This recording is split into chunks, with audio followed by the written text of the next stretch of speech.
Hi everyone, Al the Psych here. I have a quick video for you today for informational purposes only that I've entitled Is IQ Dynamic?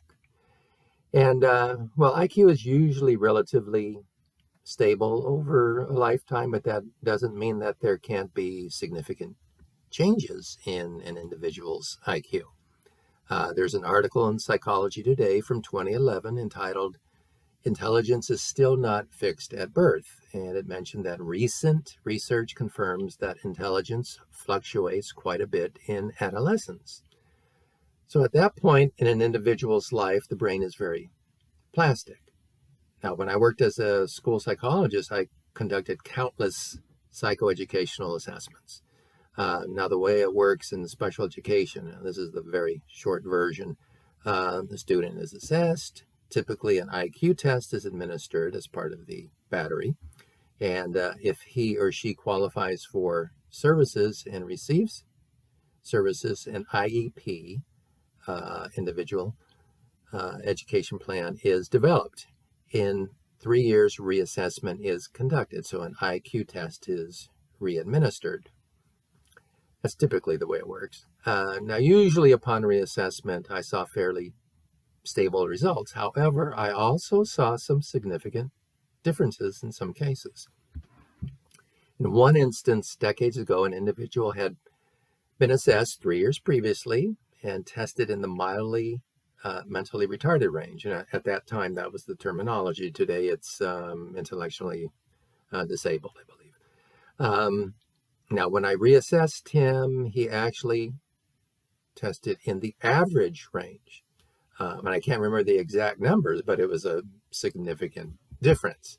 Well, did this student just happen to get smarter? Well, no, he had come from a somewhat impoverished, unstable environment at the time when he was first assessed. Luckily, the home environment improved, special education services helped, and he flourished. Now, of course, sometimes the opposite happens. I've assessed students who had very high IQs.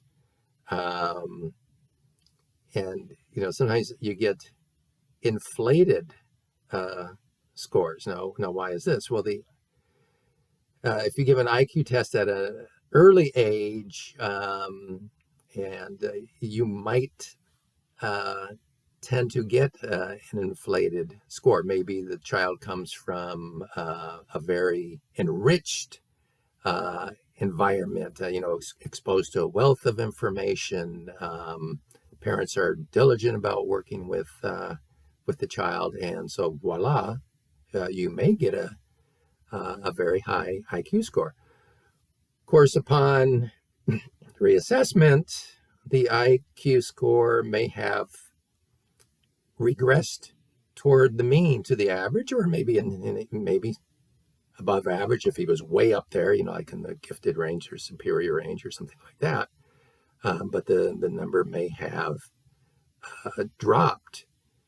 And then, of course, I would have to try to explain this to upset parents, but sometimes that would happen as well. Now, even in advancing age, we're talking about kids, adolescents, things like that. But even in advancing age, I think you can increase your IQ relative to your age group. And this is done by working on areas that are assessed by IQ tests. So just working on general knowledge, which is part of an IQ test, will improve that particular subtest on an IQ score. Working on your vocabulary, things like that. And of course, there are a lot of online resources like Brain HQ, for example, that are useful in keeping your mind sharp. And then one other thing I should say is just exercise, just general exercise actually is good for keeping your mind sharp as well. So anyway, the ultimate question and answer is IQ dynamic, in my opinion.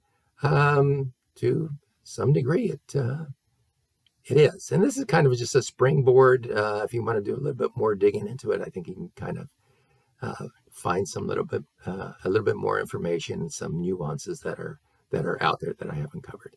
Anyway, thanks for watching. Bye.